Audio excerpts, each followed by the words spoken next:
What's going on, boys? No guys here. Welcome back to another video. And today's video we're going to go over some skill moves, the most meta skill moves right now that give you a speed boost in the game to help beat your opponent. These are very important now, especially how elastic dribbling is.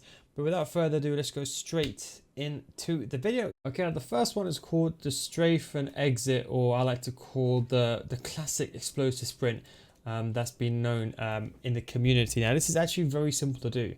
There's two ways of doing it. Is you hold the strafe button and you basically want to just maneuver and then hold the run button to exit like that. Simple as that, like this, and then sprint to exit. Now it works even better with the explosive player. And the idea behind this is you basically exit swiftly into another direction. You're giving you a speed boost, which makes it very hard for your opponent to catch up. The reason why this is more important against a human is that when they come towards you, they don't know which way you're going. If you move like this, and then if you move away quickly, you can beat a defender. I can beat a goalkeeper. Can you imagine if I beat a defender who's got the, remember, defensive awareness now nerfs the run and jockey speed. So now a player is going to be even slower. So the first one is a strafe and hold. You can also do this as well with the agile dribbling button, but I think the touches are a bit more different, and sometimes you can push the ball away and your opponent can actually defend against it. So I'd recommend doing the strafe and hold as opposed to the actual agile dribbling and hold. Now the second one is one that was in the game, but unfortunately everyone just forgot about. It's the super flick. One of the most effective skill moves in the game. Was it really a skill move? Maybe not. But it's the super flick. But obviously now you can move the ball much more ahead of you. And this is important because when you run without the ball, you have a faster velocity of going forward. And the super flick, I like it because it's variable. If you're like, for example, running it behind the defense, you can literally just tap it and you get a bit of a speed boost. You tap it a little bit more to get a greater speed boost and run onto the ball. Or if you're going completely in behind, you can hold the right analog stick after flicking, as you can see, and you push the ball a lot more in front. So if we go over here and we change the camera to gameplay, have a look, for example, like here, you can see, I imagine the ball's coming in behind, and it allows you to run onto it. And not only this, you can use it to burst into spaces like that. You see that? And you can then push the ball going forward if you want to as well. So you do really have those availabilities. Now, as I said, you have to be running. You can't, well, in theory, you can't do it when you're jogging because it ends up becoming like a skill move register. So you got to hold the run button and then you just flick the right analog stick twice into the direction you want to go to. Simply like up like this. If I want to go right, you'll be just like this. Like that. Very simple. And that is, of course, one of my favorite speed boosts, more for your time and space. But if you can master it in quick taps, you're completely fine. If you do want to get better at FIFA 23, I do have a FIFA School Series. But just before you skip ahead, what if I told you if you don't get better after 1 month, I'll refund your money? I can say that because I've been running my paid advanced in-depth FIFA School Series successfully for many years, and thousands of others have joined already and still stay on. This is for all levels of those that want to improve on FIFA, and you won't find these videos on my YouTube channel. These videos are a progressive systematic learning system that teaches you everything from the core mechanics of FIFA to the meta, so you can get better at FIFA as a whole, not just this game, with examples and explanations that go beyond the scope of YouTube videos. With new videos coming out every single week, these videos also adjust to recent updates and patches so you can stay up to date. So come join thousands of others in a mature audience community for those looking to get better.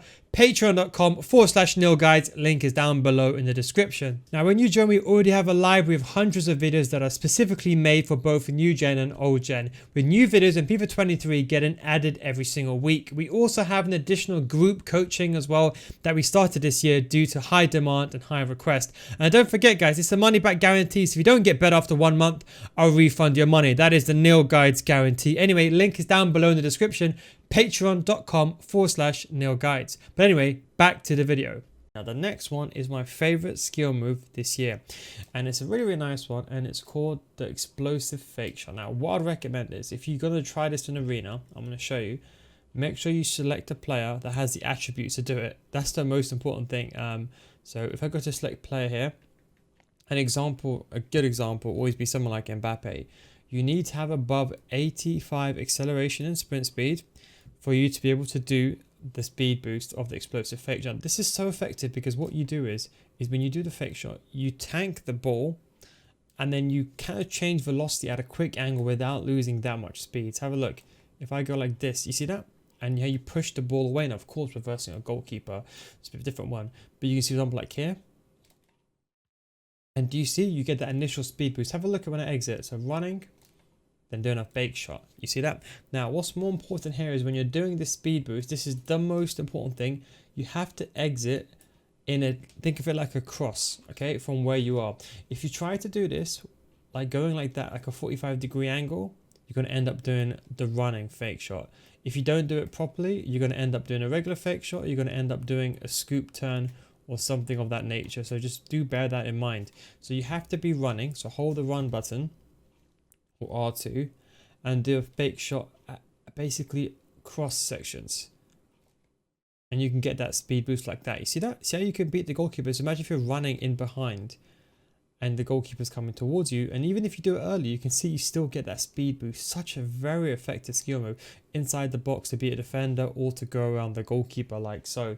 You have to have above 85, unfortunately above 85 acceleration and sprint speed, and it is a 4-star skill move. So not everyone can do it. That's why I play like Mbappe. He's got 5-star skill moves. Or don't forget, you can also use a chemistry style in FIFA 23 Ultimate Team as well, if you want to boost this as well. And that's one thing I want to mention. So that is the explosive fake shot. Now, one of the final two, we're just going to go over the last one and one special one as well towards the end. So you hold the L1 button and then you want to do that. It's called the heel to ball, a new skill move, a new addition this year. Quite similar. You hold the L1 button. And then it's a combination of a ball roll and a heel to heel. So this is a heel to heel. Also, that's not heel to heel. This is a heel to heel. You hold the L1 button, you do a heel to heel, and you end up doing, as you can see with the L1 button, ball roll. See that? Bam. So what you want to do is you want to hold the L1 button and then you want to do it like that. And you can see you swift the ball away. Now, the speed boost is much smaller, but it's the way your player moves the ball. Have a look how the foot rolls over the ball. You see that? And it protects the ball at the same time. So it's kind of like you're doing it and then you're exiting if you hold the run button. That's the way you really achieve the speed boost. But as I said, it's because the way you maneuver the ball, it can be very, very effective. So you like this. And don't forget, one thing I want to mention to you as well, actually here, if I hold the L1 button, your left analog stick, you can choose to exit upwards or you can choose to exit downwards. So if the goalkeeper's below you, you'll obviously exit upwards. You see that? So literally the left analog stick, you use it to dictate if you want to go to the player's left or to the player's right. So for example, like if I want to go to Mbappe, to his left, then I move my left analog stick down. Oops, like just like this, like that. And of course, don't forget, it depends what angle you're facing. So if you're running upwards, you do the heel to heel. And then you just use your left analog stick to dictate where you want to go. So just remember that. Like this. And just remember, you flick the right analog stick into the direction that you're running into. And then the left analog stick aim. Just practice this in the arena. It can take some time. Then once you get it, you're very, very good. Then you're happy. Because after you learn it, it's when you're one of the most effective skill moves where you can glitch past. And the last one we're going to go over is the step overs. I'm sure you guys remember this skill move. It's always been an effective skill move. But it's more the way you exit, because right now step overs are actually better than left stick dribbling, and that is why a lot of pro players, and if not already, they will eventually go towards a step over just because the ability allows you to exit. Now when you do this, my best advice is don't try to exit like a complete 90 degrees. Try to exit at a 45-degree angle or something of an angle where you're good. So if you're running in like this direction forward, try to exit like this. Don't try to exit backwards. Now, the way I do it is I flick the right. So let's say I'm going upwards. I hold the right analog stick and I go like that, but just once. So you want to go like, let's say you're facing down, the direction you're going, your right analog stick, you flick it in the direction you want to go, and then you flick it either to player's left or to the player's right, depending on which way you want to go. So for example, like here, like that. See that? I can do the other way as well. And it depends which direction you're facing. And what you want to do is you just want to do it once. So for example, you do it like this. That's not it, like that. And you can get that speed boost. See that? The key thing is, of course, timing, and it allows you to go into the space, for example, like that. You see how you take the ball away and you push it into your stride, and that is why a 45-degree exit is one of the better ways of exiting, because if someone's coming towards you, you can just use it to exit like that, or you can exit at 90 degrees as well. And you can see, look at that. See how the goalkeeper gets beaten very, very easily once you time it correctly. And it's quite hard for your goalkeeper to get it. Now, if you combine this with, for example, a sprint boost, you could very easily force an animation over. And don't forget, you're going to be going against a run and jockey, guys. Remember, the run and jockey like that. See that speed boost that you get when you hold the sprint button? The run and jockey, guys, has been nerfed. So don't forget, the step overs, they're going to be a godsend. So make sure you do check those out. Anyway, guys, hope you enjoyed this video. That is, of course, the top 5 sprint boosts or speed boosts that you get inside the game. There's many of them, and we've got more videos on my Patreon series, patreon.com/Neil, guys. You can actually click on the screen just over here if you want as well for more information. Don't forget, if you don't get it after 1 month, I'll refund your money. That is a Neil Guides money back guarantee. Thanks for watching, take it easy, and of course, I'll catch you next time.